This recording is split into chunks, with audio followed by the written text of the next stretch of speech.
Sejak tahun 2016 kami membuka program namanya kelas multikultural.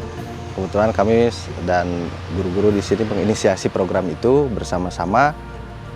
Program beasiswa untuk siswa-siswa dari berbagai daerah di Indonesia ketemu bersama di sini, hidup bersama di sini dan mempelajari tentang banyak keragaman Indonesia di SMK Bakti Karya.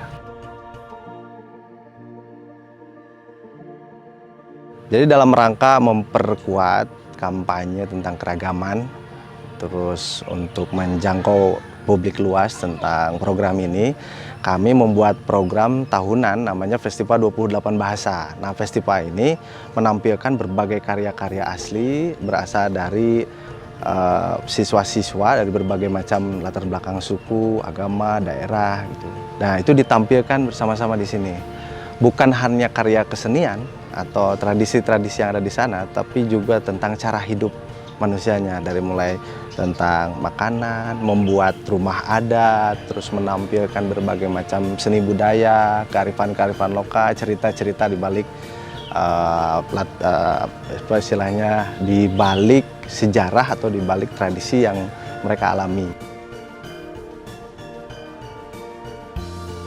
Warung ini tema NTT dengan Kalimantan. Lepas itu kami punya makanan khas daerah dari NTT dan Kalimantan. Di sini ada nasi kolo dari Nusa Tenggara Timur sama sambal ikan teri juga dari Nusa Tenggara Timur.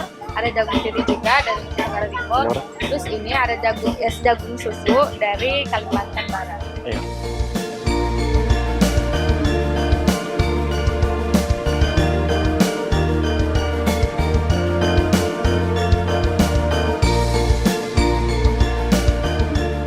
Jadi ini saung Kalimantan yang makainya orang Sulawesi sama Maluku. Dan di sini ada makanan khas daerah dari Sulawesi yaitu pisang pepek. Dan ini ikan asar dan nasi lapola dari Maluku. Nasi lapola harganya 10.000 dan pisang pepek 10.000 juga. Sampurasun. Kali ini kita berada di wilayah Jawa. Nah, rumah adat ini bernama Parahu Kumerep. Dan di sini ada makanan empal gentong, harganya 15.000 satu porsi, dan ada es markisa, itu 5.000 satu porsi.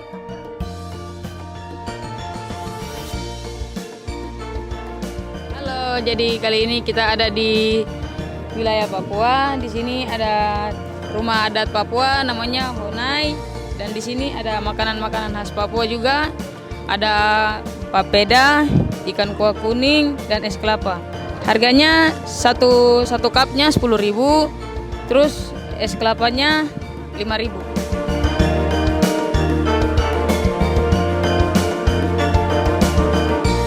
Nah, sekarang ini kami mengadakan bakar batu. Kami mengadakan bakar batu. Nah, bakar batu itu adalah zaman dulunya itu digunakan oleh orang Papua untuk menyelesaikan konflik atau mencari perdamaian antara kedua belah pihak yang sedang berserang atau mungkin ada masalah. Jadi semakin kesini bakar batu ini dijadikan makanan khas oleh orang-orang di tanah Papua sana. Nah, bahan-bahannya itu terdiri dari ada kayu bakar, yang paling penting mungkin kayu bakar. Ada juga kalau bumbu bahan masakannya ada ayam, sayur-sayuran, umbi-umbian, dan juga bumbu yang digunakan mungkin ya bumbu di dapur seperti bawang merah, bawang putih, penyedap rasa dan sebagainya. Proses bakar batu itu dimulai dari menyusun kayunya dulu. Menyusun kayu untuk membakar batunya terlebih dahulu. Batunya sudah panas, nanti di sebelah tempat bakaran batu itu digali sebuah kolam. Ukuran sama kedalamannya sesuai dengan bahan makanan yang mau dimasak nantinya. Setelah batunya sudah panas, nanti dipindahkan ke dalam kolam tersebut. Dipindahkan, setelah itu dialasin dengan daunnya, ada daun-daun pisang atau daun-daun apa.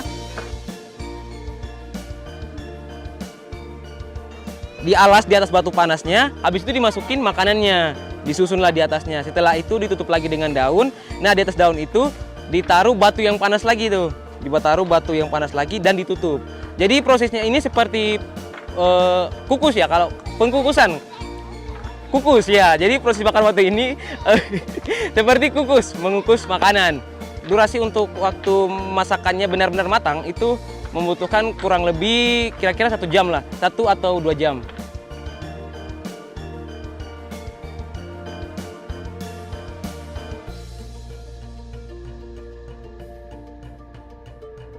Setelah bakar batunya selesai, makanannya sudah matang.